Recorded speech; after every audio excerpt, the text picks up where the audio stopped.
नमस्कार। आप देख रहे हैं ठोक तंत्र। मैं अभय कुमार। दोस्तों, आज 27 दिसंबर 2020 का दिन है, रविवार का दिन है। आप सबके कार्यालयों में छुट्टी होगी, अपने घरों में होंगे, आराम फरमा रहे होंगे। दोस्तों, अगर आज के करंट अफेयर पे हम नजर डालते हैं तो भाजपा और जदयू में तकरार की स्थिति उत्पन्न हो गई है। केसी त्यागी ने कह दिया है कि यह भाजपा ने जो किया है यह फेयर नहीं है। आखिर भाजपा ने किया क्या है? तो जदयू के 6 विधायक भाजपा में शामिल हो गए हैं। जी, यह बिहार की घटना नहीं है, यह घटना अरुणाचल प्रदेश की है। लेकिन बिहार में और केंद्र में दोनों पार्टियों का अलायंस है, दोनों साथ में चुनाव लड़े थे। जदयू और भाजपा का बहुत ही पुराना संबंध है। दोनों पार्टियां चुनाव से पहले गठबंधन करती हैं, उसके बाद चुनाव जीतने के बाद बिहार में साथ में सरकार बनाती है। और ये दोनों गठबंधन का भी कमाल है कि इन्होंने लालू यादव को या राजद को सत्ता से बाहर रखा है। लेकिन जिस तरह से अरुणाचल प्रदेश में जदयू के 6 विधायक टूटकर भाजपा में शामिल हो गए और भाजपा ने उन्हें हरी झंडी दे दी, शामिल कर लिया, कहीं न कहीं अंदरूनी कलह का वायस बनेगा। इधर दूसरी तरफ विपक्ष के नेता तेजस्वी यादव ने भविष्यवाणी किया था कि ये आने वाला वर्ष में, मतलब 2021 में जदयू की नीतीश कुमार की सरकार को गिरा देंगे और राजद की सरकार बनेगी। यही तक नहीं, तेजस्वी यादव के बड़े भाई तेज प्रताप जब अपने पिताजी से मिलने रांची गए, वहां उन्होंने बयान दिया कि पत्रकारों के सवाल पर बयान दिया कि हां, ये जदयू की नीतीश कुमार की सरकार अगले वर्ष में अल्पमत में आ जाएगी।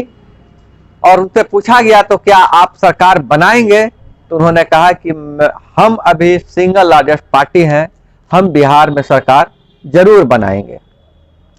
तो यह कयास लगाया जा रहा है कि नीतीश कुमार की सरकार को राजद की सरकार, राजद जो पार्टी है वो डिस्टर्ब करेगी और डंके की चोट पर भविष्यवाणी की जा रही है।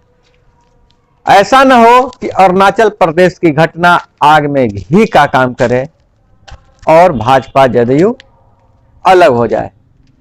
अभी चुनाव चल रहा है, बंगाल में चुनाव है और जगह चुनाव है।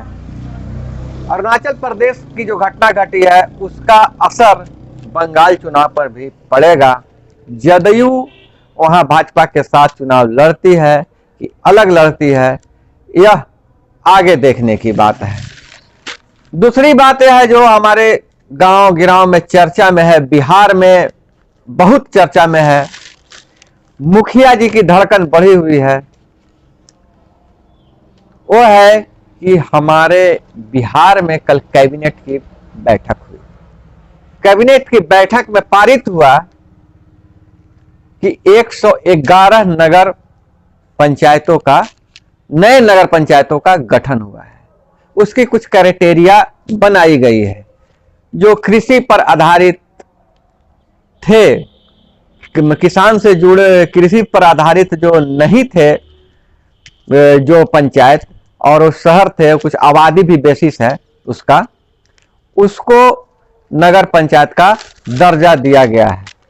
और मुखिया जी की धड़कन और बढ़ी हुई है कि अब कैबिनेट के इस फैसले से हमारे 300 मुखिया जी की पद पे खतरा हो गया, बेरोजगार हो जाएंगे।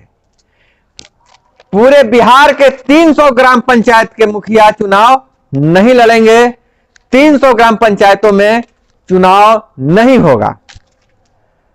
मुखिया जी घबराइए नहीं, आपका ग्राम पंचायत जहां चुनाव नहीं होने की बात की जा रही है, आपका ग्राम पंचायत नगर पंचायत में शामिल हो गया है। आप चुनाव लड़िए, और फिर नगर पंचायत में जीत के जाइए। विकास का आपके पास और ज्यादा मौके होंगे, आप ज्यादा विकास कर सकते हैं। तो दोस्तों, ये थी प्रमुख जो दो खबरें जो चर्चा हो रही थी बिहार में, जिसकी चर्चा चल रही है। अगर हम नजर डालें आज के अखबारों पर, तो अखबारों में क्या छपा है, क्या छुपा है, क्या है इसकी इनसाइड स्टोरी, इस पर हम बात करते हैं।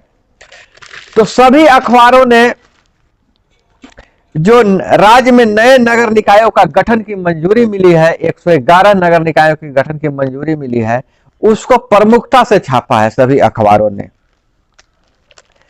और एक जो अभी हम चर्चा भी किए हैं पिछले कि अरुणाचल प्रदेश की घटना के बाद बंगाल असम के चुनाव में उम्मीदवार उतारेगा जदयू। जदयू उम्मीदवार उतारेगा, लेकिन अरुणाचल की घटना का क्या असर पड़ता है, जदयू भाजपा के साथ आती है या भाजपा से अलग जाती है। अखबारों ने बॉटम स्टोरी जो बनाया है, तो नए साल में क्या बदलने वाला है, क्या परिवर्तन आएगा आपके क्रियाकलापों में, क्या नियम में बदलाव आएंगे। तो 1 जनवरी से बदल जाएंगे कई नियम। 4 व्हीलर्स के लिए फास्ट टैग अनिवार्य। जो फास्ट टैग होता है, जो टोल प्लाजा है, वहां पे अभी जो 4 व्हीलर सभी जो जाते हैं, तो वहां एक रसीद कटता है। रसीद कटने के बाद टोल प्लाजा जो भी है पे करते हैं तो आगे बढ़ते हैं।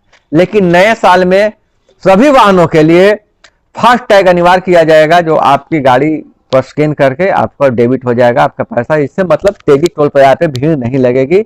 अब अगर जिन गाड़ियों को के पास टोल फास्ट टैग की सुविधा नहीं होगी, उनको दोगुना चार्ज देना पड़ेगा, अतिरिक्त चार्ज देना पड़ेगा।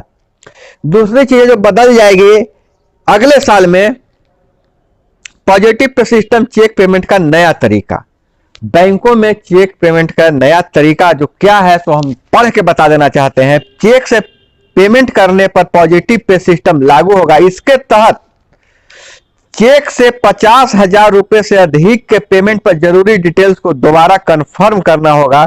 चेक जारी करने वाले को एसएमएस, इंटरनेट और मोबाइल बैंकिंग से बेनिफिशियरी को जरूरी जानकारी बैंक की देनी होगी। ग्राहक पर निर्भर है कोई इसका लाभ ले या न ले। और थोड़ी सी पारदर्शिता बैंकों ने अपनाया कि 50,000 से ज्यादा का आप चेक देते हैं, तो जिन्हें चेक देते हैं उनकी मतलब जानकारी आप एसएमएस से और तो बैंक को देना पड़ेगा। और एक चीज है जो टेलीकॉम से सेक्टर में जो बदलाव आ रहा है, उसमें बदलाव आ रहा है। लैंडलाइन से मोबाइल पे जो आप कॉल करते हैं, उसका नया नियम है। जनवरी से देश में लैंडलाइन से मोबाइल पर कॉल करने का तरीका बदलेगा।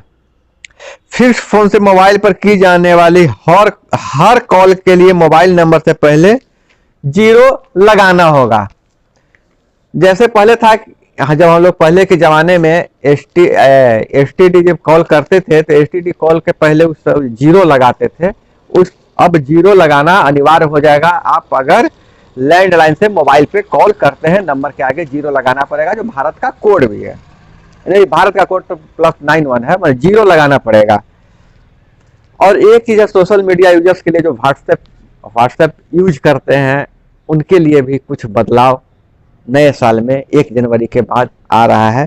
चुनिंदा स्मार्टफोन से जो है से व्हाट्सएप हटाए जाएंगे, वो काम नहीं करेगा। और कौन से स्मार्टफोन है, तो ऐसे स्मार्टफोन जिनका एंड्रॉयड 4.03 ऑपरेटिंग सिस्टम iOS 9 नहीं है।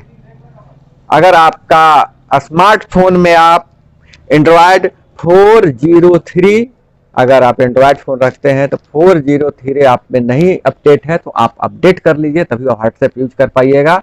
और अगर आप आईफोन यूजर हैं तो iOS 9 आप अपडेट कर लीजिए, तभी आप आईफोन यूज कर पाइएगा, तब आपको व्हाट्सएप चलेगा। और किसान आंदोलन की बात करें और विपक्ष पर पीएम मोदी ने बहुत बड़ा हमला किया है। उन्होंने कहा है जो चुनाव नहीं कराते हुए लोकतंत्र के रोज पढ़ते हैं नए नए पाठ। पीएम कश्मीर में आयुष्मान भारत योजना का जो लाभ का जो लॉन्च करने के दरमियान पीएम ने एक तरह से व्यंग किया है कि जो चुनाव नहीं कराते हैं वही लोकतंत्र का पाठ पढ़ा रहे हैं। जाहिर सी बात है ये कांग्रेस पे और जो वामपंथी पार्टियों पर उन्होंने निशाना साधा है। तो दोस्तों आज थी बिहार की ये प्रमुख खबरें। इस हमसे रूबरू होने के लिए आप इस चैनल पे आते रहें। अब उसके लिए आपको क्या करना होगा, तो चैनल को सब्सक्राइब करना होगा। वीडियो पसंद आए तो वीडियो को लाइक कीजिए। अगर हमसे आप जुड़े रहने के लिए हमें आप फेसबुक, इंस्टाग्राम और ट्विटर पर भी हमको फॉलो कर सकते हैं। हम आपसे विदा लेते हैं। जय हिंद, वंदे मातरम।